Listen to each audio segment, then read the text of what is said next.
So, welcome students to the capsule 2 of the topic strength of materials. And this capsule will be covering the topic of moment of inertia. Hope you all are geared up for this topic. So, again, similar technique I will apply, in which first I will give you the basics, which is also I called as last minute revision, and then we will go for MCQ part. So the first step is, what do you mean by moment of inertia? So basically it is defined as the quantity expressed by the body resisting angular acceleration. In simple terms, it can also be defined as a second moment of mass. So if we take the moment of a mass, then again take the moment, it will be giving us the moment of inertia. Now let us go to the moment of inertia of some standard shapes, which are circle, rectangle, triangle, semicircle, quarter circle, etc. So for a circle, we have, if this is a circle, we have the relation area is pi by 4 d square, which you all know. Moment of inertia about x and y axis, that means the axis passing through the center. If you can observe in this diagram, the moment of inertia of x and y, which is passing through center, is given by pi by 64 d raised to 4. Now similarly, we have another shape, standard shape, such as semicircle and quarter circle. So for semicircle, we have area is pi r square by 2, I xx and Iyy. I xx and Iyy are given as pi r raised to 4 by 8, and I about centroidal axis. This IC means I about centroidal axis. Now again you observe here, Ixx means about the base. You can see here the x is given at the base. The moment of inertia about base is given as pi r raised to 4 by 8. Similarly, Iyy about this center line is given as pi r raised to 4 by 8. But if I want to find out what is the moment of inertia about this axis passing through centroid, so I will have IC is equal to 0.11 r raised to 4. Now, similarly for quarter circle, we will have Ixx equal to Iyy is pi r raised to 4 by 16, and Ixx dash is equal to Iyy dash. That means about the centroidal axis is this one. IC is equal to 0.055 r raised to 4. If you solve this, you will get this answer. IC is 0.055 raised to 4, which is the moment of inertia about the centroidal axis. Then similarly, we have the triangular surface or triangular element, for which area is, we know, half base into height. Ixx and Iyy are given as bh cube by 36 and b cube h by 36. So here I want to clear a confusion. Most of you are confusing this. Where bh cube and where b cube h? So it's very simple. Let us say I want to find out Ixx. I am finding out moment of inertia about x-axis. So the dimension parallel to this axis will come only once. So if you observe here, if I take x-axis, the dimension parallel to it is b. So I will write it b only, and the other dimension will be cube. So bh cube by 12. Similarly, on the same lines, if I want Iyy, so I will take the dimension parallel to y-axis, which is h. So h will be now once, and the remaining dimension is cube. So hb cube by 12. Then we want, what about the moment of inertia passing through centroidal axis? So it will be bh by 36 into b square plus h square. Similarly, for a rectangle, we have area is b into h, Ixx bh cube by 12, Iyy b cube h by 12. Again, same logic which I have explained here, how to find out Ixx and Iyy. And Ig will be bh by 12 b square plus h square. These are just divisions of the formula, or you can say all the formulas are given you at a glance. Last one is the hollow cylinder. So everything remains the same. Because it is hollow, it will be pi by 4 outer diameter square minus inner diameter square. And Ixx equal to Iyy will be pi by 64. For normal tubular section, we have pi by 64 d raised to 4. So here it will be pi by 64 outer d raised to 4 minus inner d raised to 4. And similarly, we have the moment of inertia about centroidal axis is pi by 32 d raised to 4 minus d raised to 4. Then, now we have one more theorem in this, which is parallel axis theorem. And now where parallel axis theorem is used. Now let us say I have a triangle, and I know what is the centroid about this axis, IG. I know the value of IG, and I want to find out what is moment of inertia about this axis, or let us say any point. Let us say I want to find out moment of inertia about this axis. So what I will do, I will use parallel axis theorem. And parallel axis theorem says that IA, let us say this is my A axis. So IA will be equal to IG, that is moment of inertia about G. If I go here, or let us say I will name it here IO also. So moment of inertia about base will be equal to moment of inertia about this centroidal axis plus area into h square, where h is the distance between the two.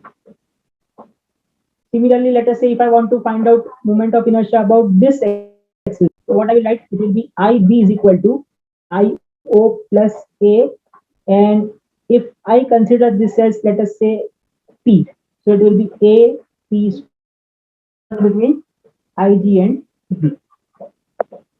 Now, as we have parallel axis theorem, we also have perpendicular axis theorem, which is given as IZZ is equal to IXX plus IYY. So if you have the value of I about x-axis, if you have I about y-axis, you can simply find out the moment of inertia about perpendicular axis by adding the two inertia. So with this, we have completed the basics of moment of inertia. Now let us go to the problem side, which is MCQs. The first question is the polar moment of inertia. Please understand this word. The polar moment of inertia of a circle is given by. What students do normally, they don't interpret this word polar moment of inertia. They normally mark this as answer pi by 64 d raised to 4.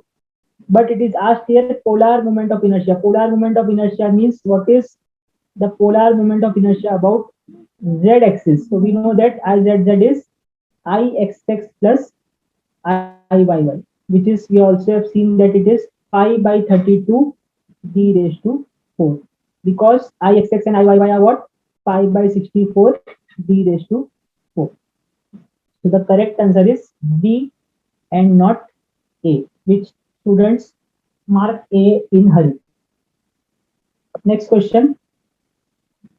The moment of inertia of a hollow cylinder or hollow circular section with 15 mm outer diameter and 10 mm inner diameter about x and y axis passing through centroid. Again, this is important word.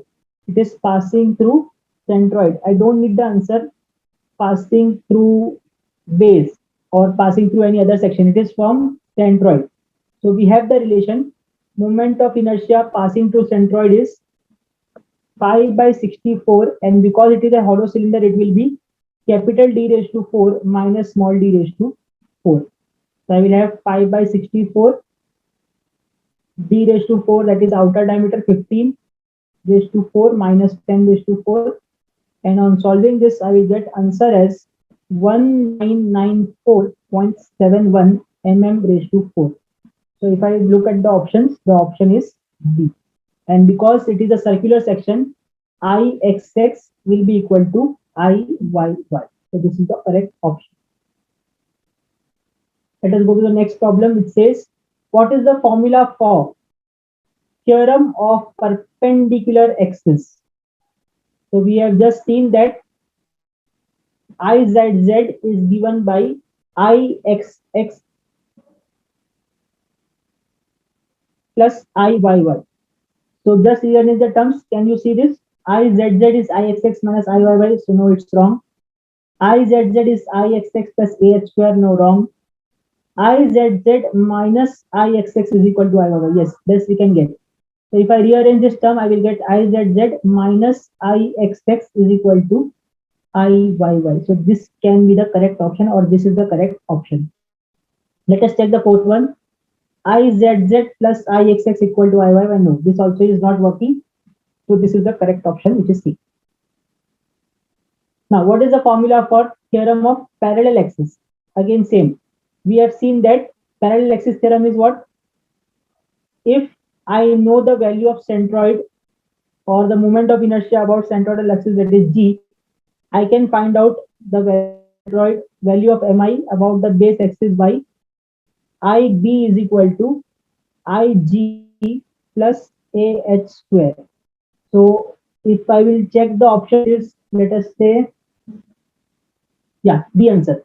You see, it is ah square plus ig. That is moment of inertia about g. So this is the correct option, which is B.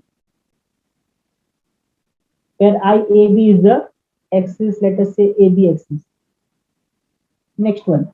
The moment of inertia of a quarter circle with radius 12 mm about x and y axis passing through centroid R. So again, simply we have formula. Now again, students make a mistake. They don't interpret this word through centroid. So for quarter circle through centroid, the formula is what? The formula is I centroid is equal to 0.055 r raised to 4. So if I substitute, it will be 0.055 into 12 raised to 4. The answer will be 1140.48 mm. So the option is this one, option A. Let us go to the next question, which says, what will be the radius of gyration of a circular plate of diameter 10 centimeter? So from basics, you might be knowing that what is radius of gyration. Radius of gyration is k, which is given by square root of I by a. This also you have learned in the Collins and struts topic. That radius of gyration is square root of I by a, where I is moment of inertia and a is the area. So I moment of inertia of a circular plate. So moment of inertia of circular plate is given by pi by 64 d raised to 4. Similarly, area, we know that area is pi by 4 d square. So if I take the ratio of I by a, if I take the ratio of I by a, I will get this 4 and this 64 will get cancelled with 16. Pi and pi will get cancelled. D square will remain d square. So it will be d square by 16. And if I take the square root of this, I will get, therefore k is equal to square root of I by a, which is equal to d by 4.